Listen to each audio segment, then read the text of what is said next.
हम पढ़ने वाले हैं 11वीं की केमिस्ट्री, जो कि चैप्टर हमारा होने वाला है रेडॉक्स अपक्रिया, रेडॉक्स रिएक्शन।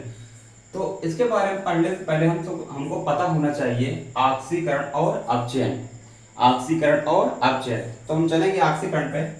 तो ऑक्सीकरण किसे कहते हैं? जहां पर ऑक्सीजन जुड़ती है या कोई ऋण विद्युतीय तत्व जुड़ता है तो वहां पर क्या होता है, उस तत्व का ऑक्सीकरण होता है। तो यहाँ पर हम देख रहे हैं कार्बन प्लस में ऑक्सीजन, यहाँ पर कार्बन और ऑक्सीजन जुड़कर क्या बना रहा है, कार्बन डाइऑक्साइड गैस। यहाँ पर ऑक्सीजन का योग हो रहा है, यहाँ पर ऑक्सीजन का योग हो रहा है, ऑक्सीजन जुड़ रहा है, इसलिए यहाँ पर कौन सी क्रिया हो रही है, ऑक्सीकरण। और नेक्स्ट हम चलते हैं अपचयन पर। तो यहाँ पर होगा Cl2 प्लस में H2। और अपचयन में क्या होगा, हाइड्रोजन का योग होता है या किसी धन विद्युतीय तत्व का योग होता है। तो यहाँ पर हाइड्रोजन क्या होगा, जुड़ेगा तो बनेगा यहाँ पर 2HCl, यानी हाइड्रोजन जुड़ा तो अपचयन, ऑक्सीजन जुड़ा तो ऑक्सीकरण। समझ में आई बात। अब हम चलेंगे रिडॉक्स अपक्रिया पर। रिडॉक्स अपक्रिया पर, तो रिडॉक्स अपक्रिया किसे कहते हैं, हम इसके बारे में जानेंगे।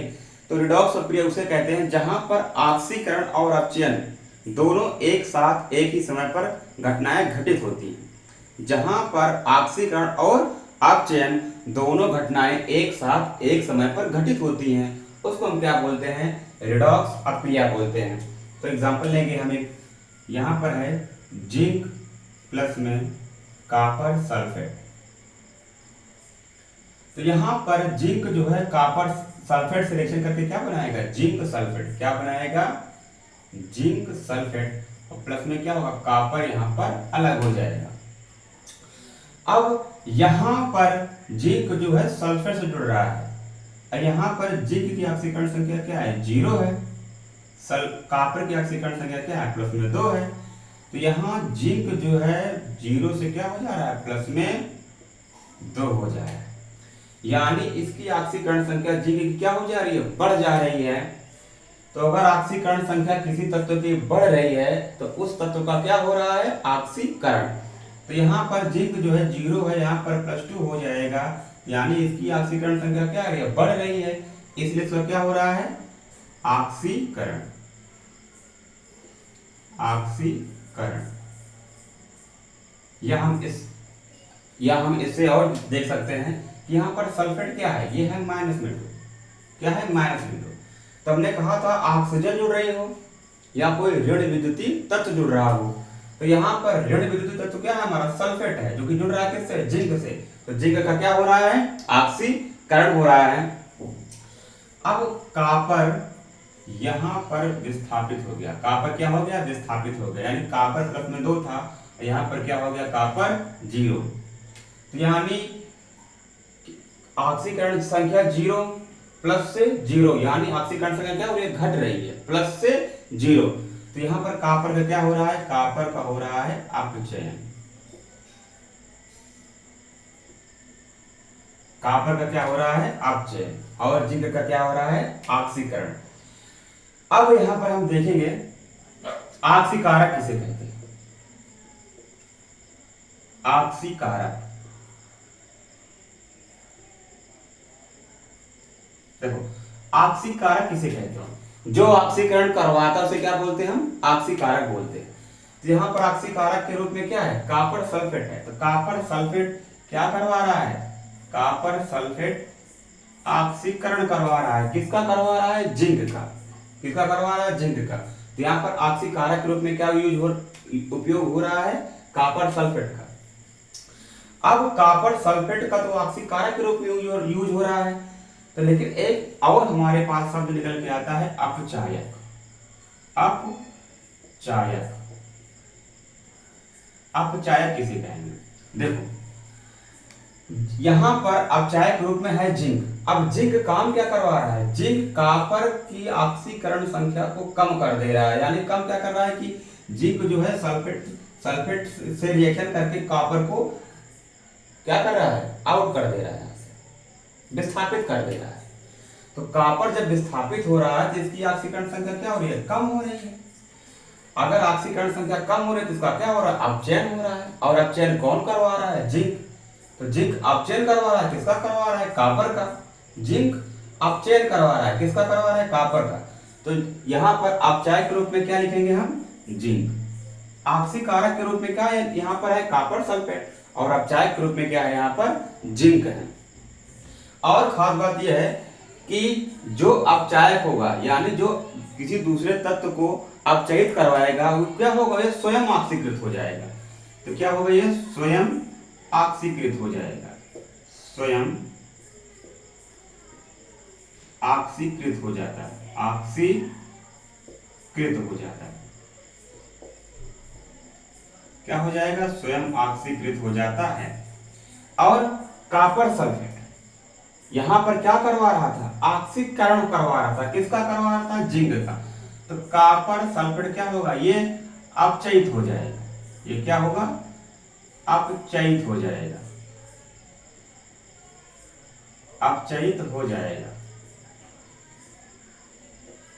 आई बात समझ में। यानी जो ऑक्सीकरण करवाता है वो क्या हो जाता है, बाद में अपचयित हो जाता है, और जो अपचयन करवाता है बाद में उसका क्या हो जाता है, ऑक्सीकरण हो जाता है। तो आज हम समझें जैसे किसका ऑक्सीकरण हुआ है, किसका अपचयन हुआ है। तो यहाँ पर क्योंकि हमारे पास ऐसे क्वेश्चन आएगा, उसमें दिया जाए, उसमें मतलब पूछा जाएगा हमसे कि किसका ऑक्सीकरण हुआ है और किसका अपचयन हुआ है। तो हम यहाँ पर बताएंगे इसको करके।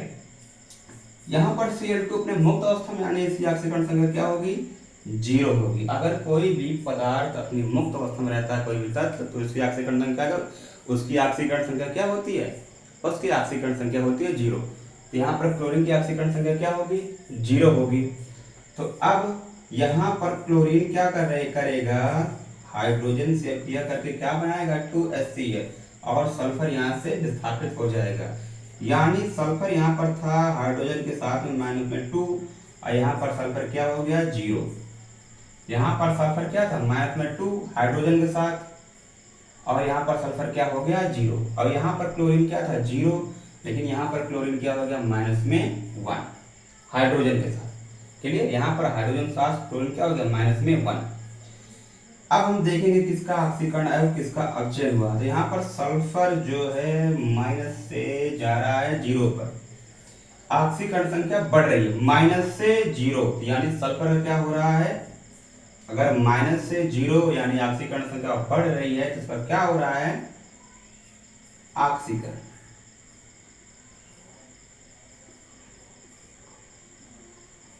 क्या हो रहा है, ऑक्सीकरण, क्योंकि यहाँ पर माइनस से 2 से क्या हो रहा है, 0, ऑक्सीकरण संख्या बढ़ रही है तो क्या हो रहा है, सल्फर का ऑक्सीकरण हो रहा है। अब क्लोरीन यहाँ पर था 0, लेकिन जैसे ही हाइड्रोजन जुड़ा क्लोरीन क्या हो गया, माइनस में, यानी क्लोरीन की ऑक्सीकरण संख्या क्या हो रही है, घट रही है, 0 से जा रही है कहाँ पर, माइनस में। तो क्लोरीन का क्या हो रहा है, अपचयन। क्या हो रहा है, अपचयन। आएगा समझ में, ऐसे निकाल सकते हैं इसको आसानी से। तब हम अब आगे चलेंगे। आगे हमारा क्वेश्चन है KMnO4 में Mn की ऑक्सीकरण संख्या बताइए। KMnO4 में Mn की ऑक्सीकरण संख्या बताइए। तो जिसकी ऑक्सीकरण संख्या हमको निकालनी हो तो इसको हम क्या मानते हैं, x मानते हैं। बाकी हम यहाँ पर क्वेश्चन कर रहे हैं, देखिए जरा। यहाँ पर पोटेशियम होता है हमारा प्लस में 1। पोटेशियम क्या होता है, प्लस में 1, क्योंकि पोटेशियम क्या करता है, 1 इलेक्ट्रॉनों का दान करता है, और जब 1 इलेक्ट्रॉनों का दान करेगा तो इसके ऊपर कौन सा चार्ज आएगा, +1।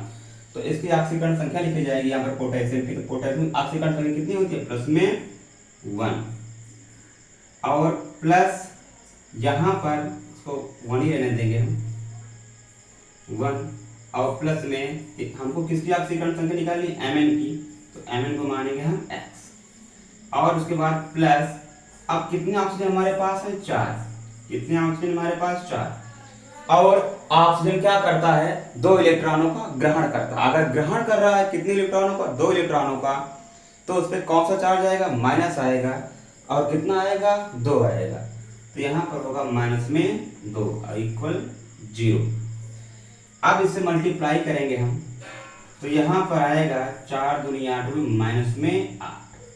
क्या आएगा, माइनस में 8। ये प्लस ये माइनस आपस में घट जाएंगे, x बराबर, सॉरी, तो यहाँ पर आएगा x माइनस में 7 बराबर 0। अब माइनस को उस तरफ ले जाएंगे तो यहाँ पर आएगा 7, वो भी किसका, प्लस का। तो यानी Mn की ऑक्सीकरण संख्या कितनी निकल के आ रही है, यहाँ पर 7 निकल के आ रही है। अब H2SO4 में सल्फर की ऑक्सीकरण संख्या देखेंगे, तो H2SO4 में सल्फर की ऑक्सीकरण संख्या देखेंगे तो सल्फर को हम क्या मानेंगे, X मानेंगे। सल्फर को हम क्या मानेंगे, X मानेंगे। अब हाइड्रोजन यहाँ पर है, हाइड्रोजन क्या करेगा, एक इलेक्ट्रॉनों का दान करेगा, तो वहां पर क्या आएगा, 1 आएगा, वो प्लस में। अब यहाँ पर हाइड्रोजन कितना है, 2 है, तो यहाँ पर क्या करेंगे, 2 से मल्टीप्लाई करेंगे, फिर प्लस सल्फर की ऑक्सीकरण संख्या निकले, सल्फर को क्या मानेंगे हम, X मानेंगे, और प्लस में ऑक्सीजन कितना हमारे पास 4 है, और ऑक्सीजन पास कितने चार्ज होते हैं, माइनस में 2 बराबर में 0। अब इससे मल्टीप्लाई करेंगे तो यहाँ पर आएगा 2 और यहाँ पर x, यहाँ पर 4 दूनी 8 भी माइनस का 8 बराबर 0। अब यहाँ पर प्लस 2, यहाँ पर माइनस 8, यहाँ पर क्या होंगे, घट जाएंगे, तो यहाँ पर आएगा माइनस में 6 बराबर 0।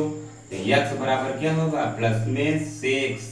तो सल्फर की ऑक्सीकरण संख्या कितनी निकल गई इसमें, 6। तो समझ में आ गया होगा ऑक्सीकरण संख्या निकालने के लिए। तो ऑक्सीकरण संख्या निकालने में हमको 2 महत्वपूर्ण बातों में ध्यान देनी पड़ती है कि कौन इलेक्ट्रॉनों का त्याग कर रहा है, कितने इलेक्ट्रॉनों का त्याग कर रहा है, कौन इलेक्ट्रॉनों का ग्रहण कर रहा है और कितने इलेक्ट्रॉनों का ग्रहण कर रहा है। अगर हमको ये बातें पता है तो हम आसानी से इसको कर सकते हैं।